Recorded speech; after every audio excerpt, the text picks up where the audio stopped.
خيرات الطبيعة حبايب. ده جارنا زرع قصب اهو، ان شاء الله يعني عود القصب ان شاء الله يعني حاجة تفرح.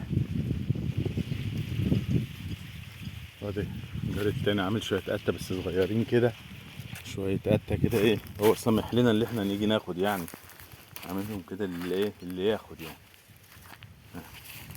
فرشة اهي في الأرض، ادي واحدة كمان صغيرة كده. كنت شايف واحدة كبيرة هناك، شوف ايه دي ذروة سكرية عشان المعزة تاكل ولا بهايم.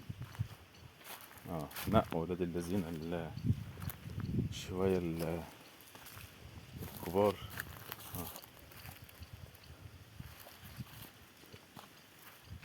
اعملهم كده للبيت يعني يا ايه، يحب ياكل منهم كده ولا حاجة. بسم الله، بسم الله الرحمن الرحيم. ناخد احنا دي نقول بسم الله كده، نقطعها اهي. يا سلام، هتبقى احلى عجور في الدنيا. مساءكم بقى زي العسل حبايبنا اللزم.